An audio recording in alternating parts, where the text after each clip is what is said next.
Guess it's time for another video. Guess I'm gonna be a little more crass this one, man. You know, I just lost it. Chick I was smashing every now and then. Oh, I wanted her to be in my rotation, but she got impatient, I guess, and talking about some. She don't want to fuck with me. Find some other chick. Cause I told her all right. I guess I didn't respond fast enough to her text. I don't know if you guys know, but I'll be doing Uber, driving around and shit. So I won't be looking at my phone like that anyway. Not that I was anyway, but I told her, okay, cool. I don't need this. I'll lose your number lost. It's just funny, man, because this chick is an older woman. Older than me. She got me about 6 years. I was just thinking, man, I was just pissed off, kind of ticked off. How women in general, how you all in general, y'all give some dude, some knucklehead, or maybe not a knucklehead, some guy the best years of your life. I have a bunch of children and all that. Some of y'all have been married. Some of y'all don't even have children, but some of y'all have been in long-term relationships. Y'all done got all the sex out y'all system. Now y'all want to try to get serious and want a man. Y'all can want that stuff, man. Y'all can want that all day. It's not how it works, man. Y'all, it's a balance to the dating game. It's a real balance.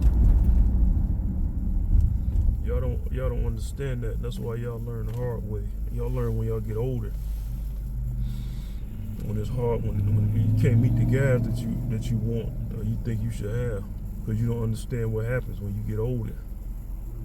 When you get sexual miles in the game. It's not that guys my age really care about the sexual miles like that, but we all put that in perspective. It's accumulative. We look at all that stuff like, man, this broad, she wants something serious. A lot of men, we don't really we don't really get our sexual miles up like that until we get up in age. Till we start getting like in our late 20s and all that. For most of us, some guys have it easier than others. But I should say this. Really, it's the quality. We start getting a better quality of women. Like in our late 20s on up, quality improvement. Because quality is all relative. Some dudes had dimes, from what I see early in the game when they're younger, but to them they not dimes. See, that's the thing. It's all relative. Beauty is relative. So this chick,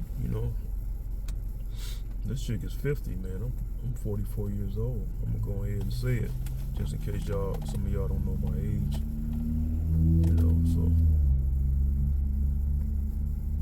So I had 2 in the rotation. Now I'm down to 1. I'm trying to get at least 5. I got 1. She still remains. That's the chick who pretty much sucked my dick on sight. But how long will that last? So at least trying to get 4 more. I think for me that's cool. 5 woman rotation. So it is what it is. But yeah, that's how it go. Go, fellas. I bet you she probably kicking herself in the ass.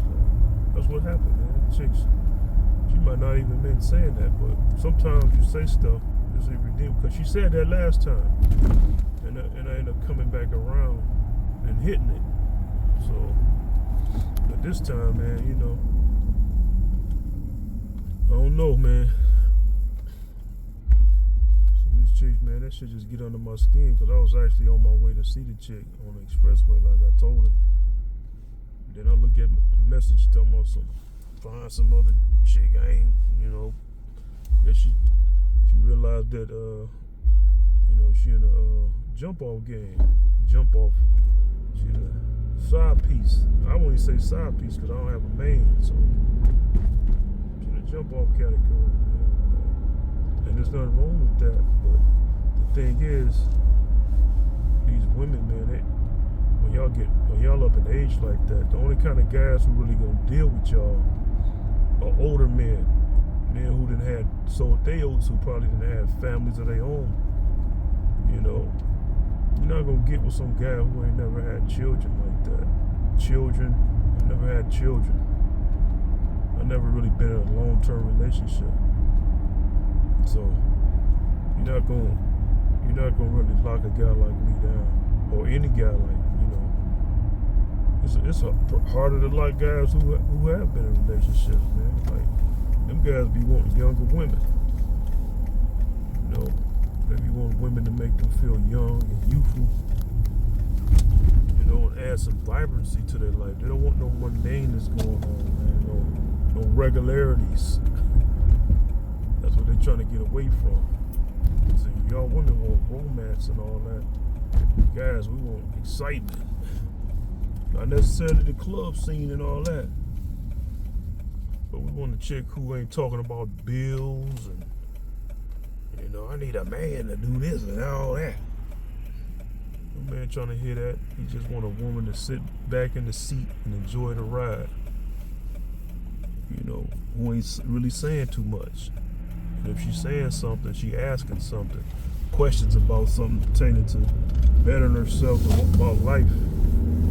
You know, I'll be doing this Uber thing right now, driving folks around.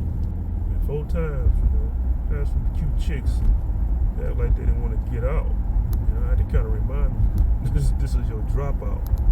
This is your drop spot. And I noticed that it tend to be with younger women probably like in their mid 20s, early 20s, to be on that. Now I can pull some younger chicks, but I usually pull them when they're in their late 20s. But it just goes to show, man, like sometimes these women they just want a chill ride. They probably don't have a lot of guys picking them up. Of course they don't, because they're riding in this Uber, riding in my car. And chauffeured around. You know, you got some guys that be trying to knock the Uber drivers like Tariq Nasheed and all that. It is an experience. You know, I mention this guy by name, not to get clout off this dude. But you know, I was a long time follower of it. Now I just listen to him every now and then. But you know, man, you just when you following people, you gotta be careful, man. You start following them too deeply. You start being engrossed in their life, living vicariously through them. You gotta catch yourself when you following people that heavy, man. You know what I'm saying? You gotta catch yourself. You'll realize that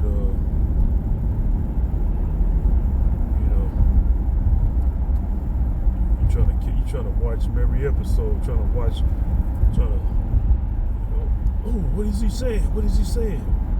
What is she saying? Like, man, these dudes are regular dudes. What make these dudes so special, man? They got self-made millionaire, you a customer. They're making money off you. Off me. That's how they survive. Like yeah, they gonna try to come up with content, draw you in. You can be that person. That's why I started making videos over a year ago. I'm like, man, I ain't no sidekick nigga.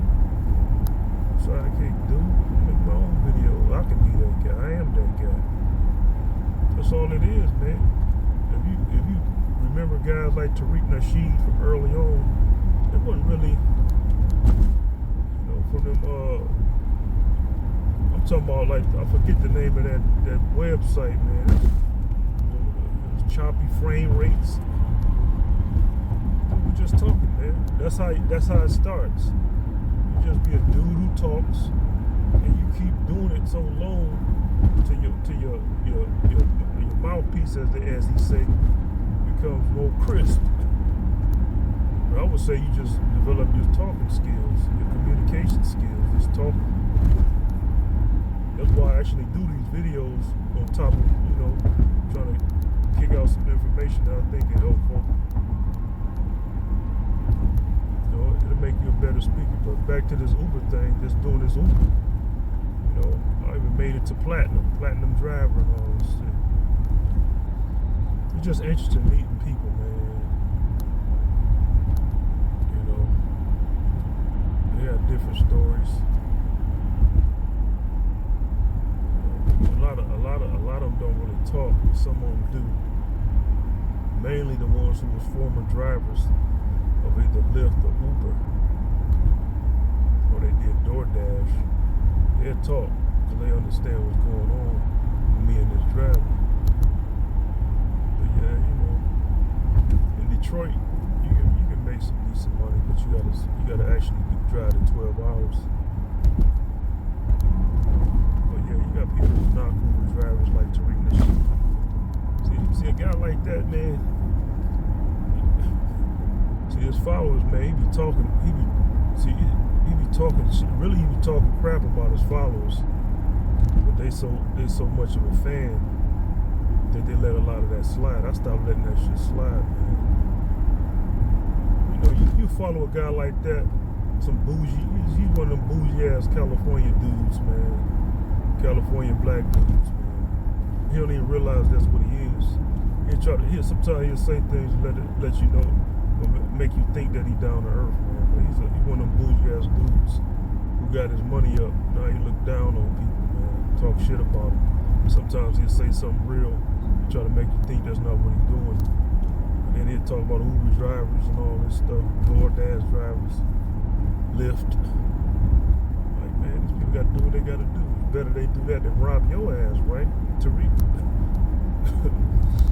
Man, dudes, man, they swear they can't be touched, man. You already been touched with the cops, man. It's like people out here, man, they just forget. They forget that they can be touched, man. And they think they know people, dudes who talk a lot. They think those dudes ain't gonna do nothing. That's not always the case. The guy who talks a lot, the guy who always talks shit about doing something to somebody.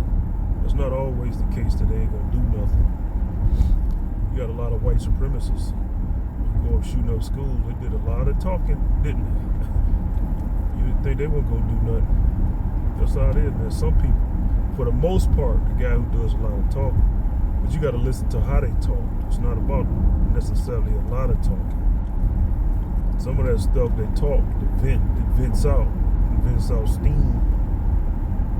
You gotta put the words. The dude doing a lot of talking and it's making sense. That's the one you gotta watch out for. The guy who's exploding, talking crazy, or the woman talking crazy words is illegible, not legible, illegible.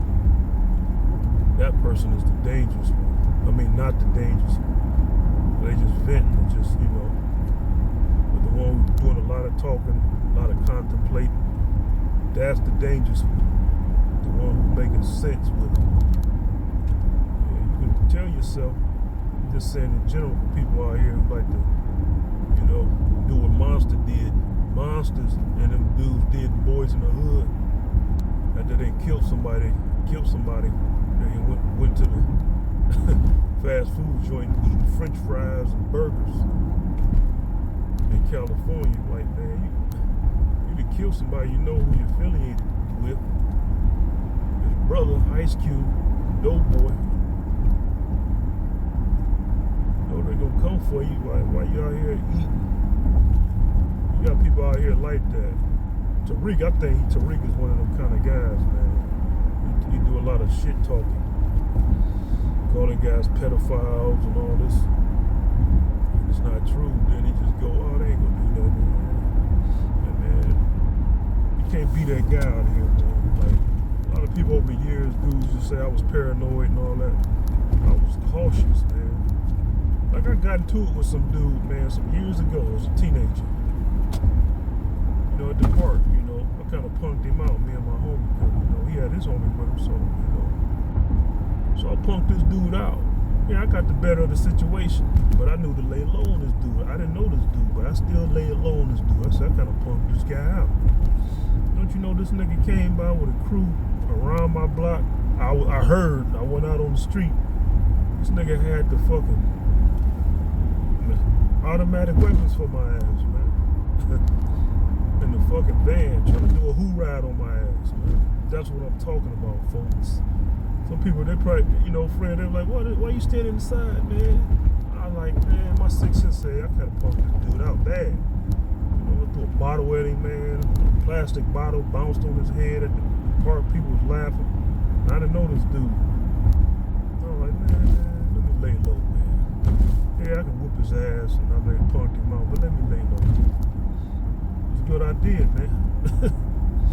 That's what I'm saying. Never saw the nigga again.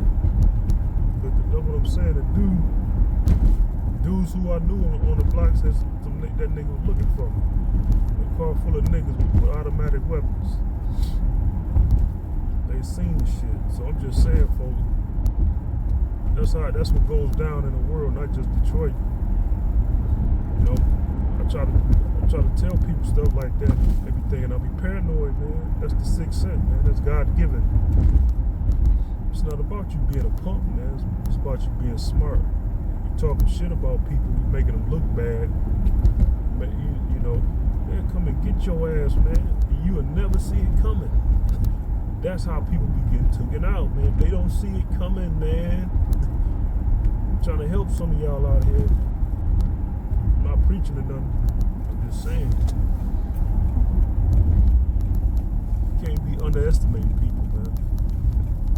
If people coming by your spot, fucking with you, they gonna get you. You know why they gonna get you?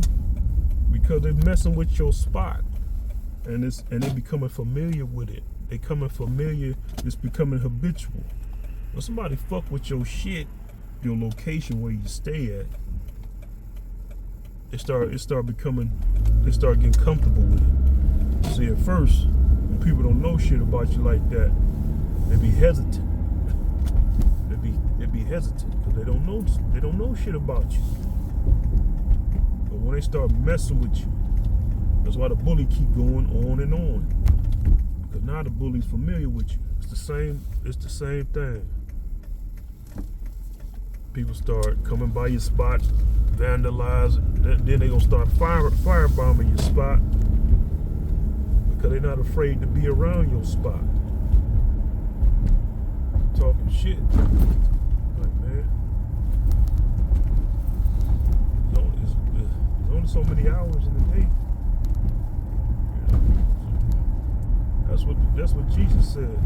You know, you want to get biblical. When his disciples told Jesus, didn't they try to stone you not too long ago coming to that place? He said there's only so many hours in a day. Meaning, people not gonna be people always not gonna be on the lookout like that, man. So you talking about people, man, you gonna be like Monster, the Boys in the Hood. That's how people get caught slipping, man. Only so many hours in a day. Only so many daylights, nighttime. You know, that's how you can get people, man. Catch them slipping. Because people are not that diligent. Most people are not that diligent to be on the lookout for you, for the enemies, or for whoever they might assume to be enemies 24/7. That's just human nature. Unless you truly are paranoid about your enemies. So, excuse me, folks, but that's all I'm saying. Now, what is this car doing? You got people out here, man. They probably see my mouth moving. You got weirdos out here, man. See, that's my sixth sense kicking in. You got weirdos, man. They gravitate towards things because they really want to be entertained. You got people out here like that. They live a dull, boring life, and they looking to make fun of people. They're looking for something out of the ordinary. Oh, this guy's talking. See his mouth moving. What is he doing? Don't worry about what I'm doing. Mind your freaking business. Watch what I'm doing. You got people out here like that, man. They just wait. They want to see your mouth move. That's why I'm parking right here. I already know what it's about. That's my 6th sense kicking in. People hesitate, pause at the light. Watching me. Man, sometimes let's go into it. Sometimes it's not paranoia, folks. Sometimes it's your 6th sense. It's a heightened form of intuition, and it's based on the little cues that people give you. There's nothing mystical about it. Some people, man, they just do things, man. Like, man, this dude or this woman paying attention to me, folk. Like, man, go about your business. Go ahead and drive. You got tinted windows. Look at the hesitation. Just drive. That's what I'm saying, man. If I was up to something, why would you hesitate? Why would you want to be around me? See what I'm saying? Folks, that's a lesson in and of itself. I would say this is another miscellaneous / date / talk about life. Whatever you want to call it. You got a lot of people, man, they'll find something they deem is out of the ordinary, but they'll stick around that thing. Or they'll see somebody who getting angry, and they'll stick around that angry person, man. They might be off going off the handle, about to kill somebody. You up there sticking around them, but you want to see what's going to happen. Yeah, you going to be what's going to happen. Keep sticking around that person. You got a lot of weirdos out here, man. That's why back in the day, me and my homie was real close friends, man. You know, we used to talk about how some people was background props, man. Like they wasn't really real people, man. They look real, behave real, talk like they're a real person, but they're not really real. Almost like there are certain beings on this planet, gods in training, human beings who are created put here. They're going through a trial, and there's other people in here. They're like virtual people. You know, we hear about people getting killed, babies getting killed because of some of these people that's not really real. That's just an idea we had. We used to sit on a porch when we was in our late teens and talk about this stuff. Like, man, these people, because of how they behave. Like, you see these people behave, they'd basically jump off the cliff, run off the cliff, drive off the cliff. You got people out here like that, like lemmings, follow the leader type of people, man. You know, they're basically run off the cliff because everybody else is doing it. Those are the virtual background people doing what everybody else do. You know, you hear about people dying in the streets. You know, all this stuff is made to look like, you know, kind of jerk something into gods in training here. Because if you put things in perspective, folks, if you're a god by the basis of the universe, how the universe operates, if you think about it, things that die quick produce a lot of offspring. Think about it, folks. The animals and creatures that die real fast, they produce a lot of offspring. Now think about a god. A god wouldn't probably produce any offspring, going off the logic of our universe. That's how our Creator put it out here, man.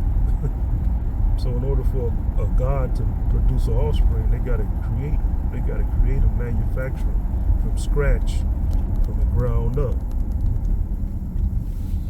because it has something to do with space. It's the laws of our universe. If gods can produce, if undying beings can produce offspring like dying beings, they would. The universe is infinite, but it would still come to a point where it would take a long time just to get away from those bodies in that infinity. You know, you have bodies, infinite beings stacked up all over the universe, in space, floating around. taking up space. Here's infinite, but it'll take you 1 trillion light years to get through. See what I'm saying? Folks, that's why there's logic to it. So to produce immortal beings, you gotta go through training. You gotta be a process. All right, folks, I'm gonna gas up, call it quits.